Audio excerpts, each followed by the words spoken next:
Hi, everyone. I'm back with Jim Afinowich, and we're going to do rapid fire. So this is, Jim, this is where we just go rapid and fun, non-work related stuff. All right. What's your guilty pleasure? Flying.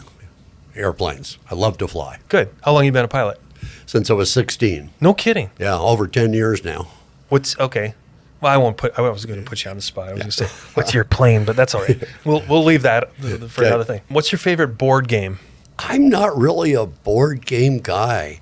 Oh, that's right. Your ADD kicks in and you get bored. I play Monopoly every day with everybody else's money. I don't need to go home and do it outside of work.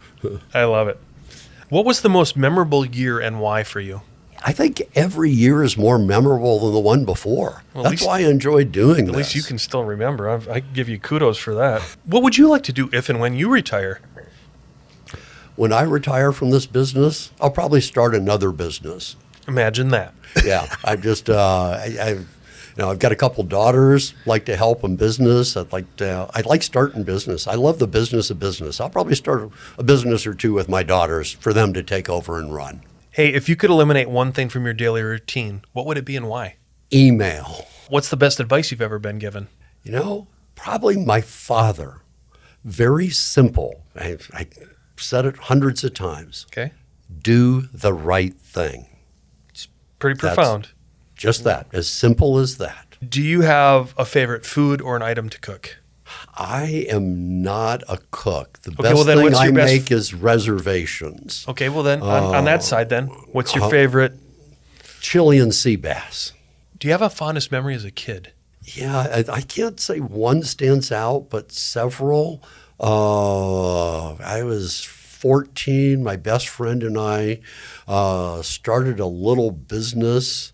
We got scuba diving lessons and scuba gear, and we went and got golf balls out of the ponds at the golf course and sold them.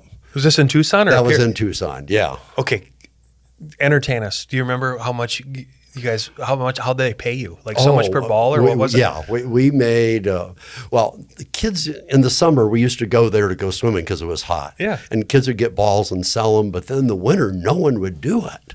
And we were watching Sea Hunt in those days, and we were inspired. So we actually became certified scuba divers when we were 14. We got wetsuits, an aqua lung. Oh, the two of us would go at night with an underwater flashlight so the park guards wouldn't catch us. Damn criminals. I love it. We would get the balls. The next day we would show up at the tee. The golfer would come up and we'd walk up to him and say, hey, well, a little younger. Yeah. Hey, mister, yeah, hit that ball in the pond. It's going to, but buy one of these and we'd sell 3 for $1. I love it. And it was a great business because the guys that bought the golf balls, you know where they hit them? Right back where you back into the pond. Yeah. It was a business that just kept replenishing itself. You didn't even know you were on a recurring revenue model. It was a recurring revenue model. It was great. That was probably one of my best memories. Maybe not completely legal, but a lot of fun. I love it. And the irony, I'm just thinking the irony is, like, if you talk to everyone else in the country, they're like, scuba diving in the winter in Arizona, that somehow that just doesn't make sense, but I love it. It doesn't. The partner that I did that with ended up becoming a professional speaker. Oh. And he talked about this in some of his speeches. And he said, at an early age, I learned about business. I learned about government regulations. I learned about supply and demand, learned about recurring revenue. I learned about overcoming problems.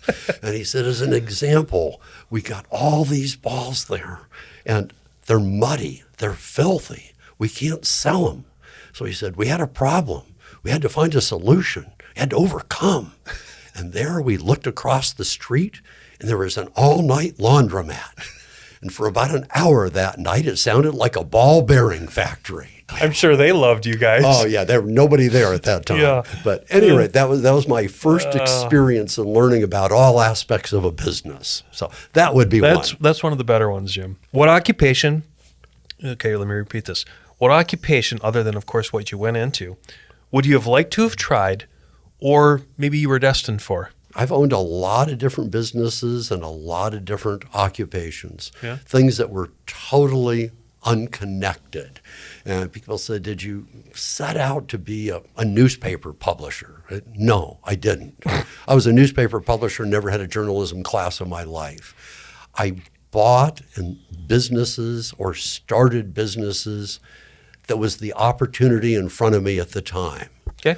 The in business doesn't make any difference. It's the opportunity. This one's a little deeper, and I'm going to prequel this one. Try not to make it a family member because the story's better that way. Okay. Who's your favorite person in the world right now and why?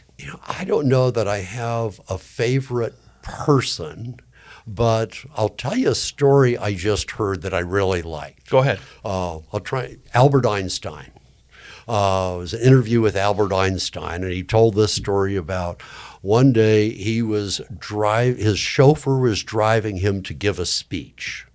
And he's sitting in the back of the limo, and he said, man, I'm really tired. I just don't have much energy, and I got to do this speech. And the chauffeur said, I've heard you give that speech dozens of times. He said, if you want, let's trade clothes.